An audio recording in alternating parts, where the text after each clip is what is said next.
Hi guys, আসসালামু আলাইকুম। আজকে অন্যরকম একটা রেসিপি নিয়ে আপনাদের সামনে হাজির হলাম। শুকনো চিংড়ি মাছের রেসিপি। এই রেসিপিটির জন্য ঠিক এই সাইজের চিংড়ি নেবেন। চিংড়িগুলোকে ভালোভাবে ধুয়ে একটু লবণ দিয়ে নিলাম। দেখুন চিংড়িগুলোর সাইজ। এটা কোনো কাটাকাটি করে হয় নাই এখনও, জাস্ট শুধু ধুয়ে আমরা মশলাগুলো দিয়ে দিব।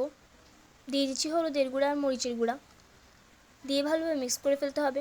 দেখুন জাস্ট সামান্য একটু হাত ধোয়ার পানি দিয়ে আবার ভালোভাবে মিক্স করে ফেলতে হবে। এখন না চলে আসলাম চুলায়, তারপর ডেকে দিব। 2-3 মিনিট পর একটু নাড়াচাড়া করে নিব।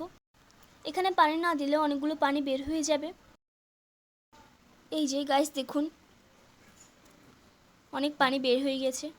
সুন্দরভাবে নেড়ে চেড়ে পানিগুলোকে শুকিয়ে নেবেন, একদম যাতে পানি না থাকে। এই যে একদম শুকনা হয়ে গিয়েছে।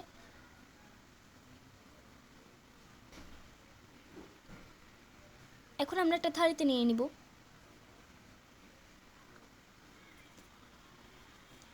ফার্স্টে আমরা একটা তাওয়া দিয়ে তার উপর আমরা থালিটা বসিয়ে দিব। চুলা একদম লো থাকবে।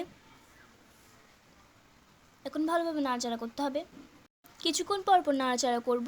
1-1.5 ঘন্টা পরে দেখবেন এভাবে শুকিয়ে গেছে। এখন চিংড়ি মাছগুলোর মাথাগুলো নিয়ে নিচ্ছে, এগুলো আলাদা করে ফেলতে হবে। এই যে দেখুন ফাইনাল লুক। এগুলো আপনারা কৌটোয় ভরে রেখে দিতে পারেন, 1 বছর জুড়ে খেতে পারবেন, স্বাভাবিক তাপমাত্রায় অথবা নর্মাল ফ্রিজে। এখন চলে আসলাম ভাজার কাজে। কয়েকটা চিংড়ি নিয়ে নিচ্ছি, তেলে দিয়ে দিচ্ছি। এগুলো একদম মচমচে চিংড়ি, তাই বেশিক্ষণ ভাজলে পুড়ে যাওয়ার সম্ভাবনা আছে। এই যে দেখুন রেডি হয়ে গেছে। পান্তা ভাত বা ডাল দিয়ে খেতে কিন্তু এগুলো অনেক মজা লাগে। যাদের লেবুর কাজি পছন্দ তারা লেবুর কাজি দিয়েও খেতে পারেন।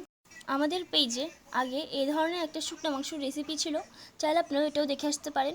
ওইটা আপনারা অনেক সাপোর্ট করেছিলেন। দুইটা জিনিসই কিন্তু অনেক মজাদার, মেহমান আসলে হঠাৎ ভেজে দিতে পারবেন। দেখা হচ্ছে নতুন কোনো ভিডিওতে। Bye bye.